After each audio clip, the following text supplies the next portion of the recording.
ये एक काल्पनिक कहानी है और दिल को गहराइयों तक छू जाने वाली। एक बार स्वर्ग में विचरण करते हुए कृष्ण और राधा एक दूसरे के सामने आ गए। विचलित से कृष्ण, प्रसन्नचित से राधा। कृष्ण सकपकाए, राधा मुस्कुराई। इससे पहले कि कृष्ण कुछ कह पाते, राधा बोल उठी, कैसे हो द्वारिकाधीश। जो राधा उन्हें कान्हा कान्हा कहकर बुलाती थी, उसके मुख से द्वारिकाधीश का संबोधन कृष्ण को भीतर तक घायल कर गया। फिर भी किसी तरह अपने आप को संभाल लिया उन्होंने और बोले राधा से, मैं तुम्हारे लिए आज भी वही कान्हा हूं। तुम तो मुझे द्वारिकाधीश मत कहो। आओ बैठते हैं। कुछ मैं अपनी कहता हूं, कुछ तुम अपनी सुनाओ।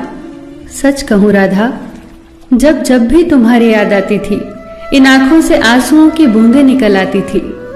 राधा बोली, मेरे साथ ऐसा कुछ नहीं हुआ।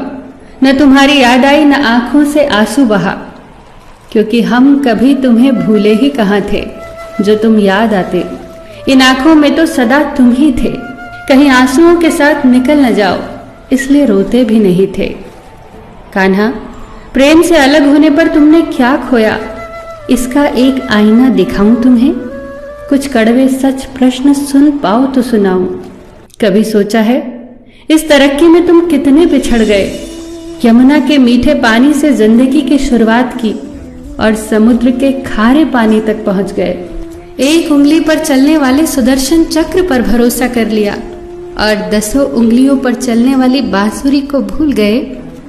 कान्हा, जब तुम प्रेम से जुड़े थे तो जो उंगली गोवर्धन पर्वत उठाकर लोगों को विनाश से बचाती थी, प्रेम से अलग होने पर वही उंगली क्या क्या रंग दिखाने लगी। सुदर्शन चक्र उठाकर विनाश के काम आने लगी।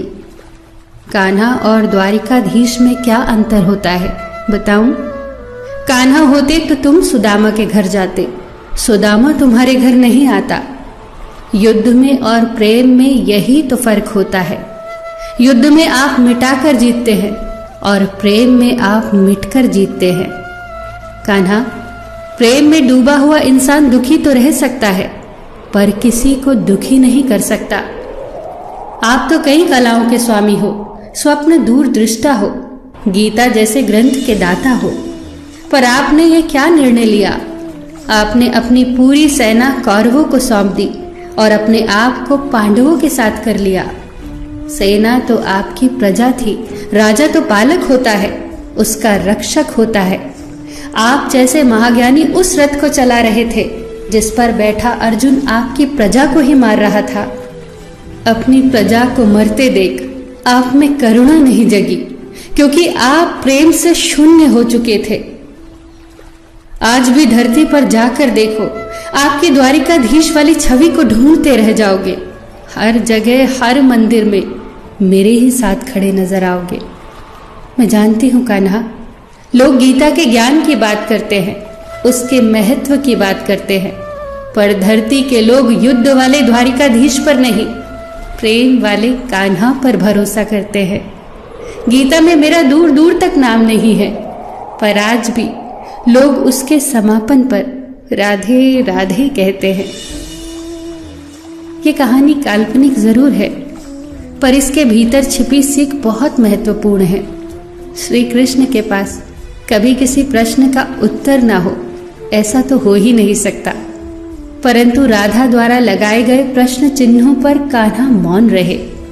यही तो है प्रेम में समर्पण का भाव। पराक्रम में हमें हर किसी को हराना होता है, तब भी हम जीत कर भी हार जाते हैं, परंतु प्रेम में एक ही कईयों का दिल जीत लेता है। सही कहा है कि छोटी सी उंगली पर पूरा गोवर्धन पर्वत उठाने वाले भगवान श्री कृष्ण छोटी सी बांसुरी को दोनों हाथों से पकड़ते थे। फिर मिलेंगे दोस्तों अगली कहानी के साथ। तब तक के लिए अपना ख्याल रखना और हमेशा मुस्कुराते रहना।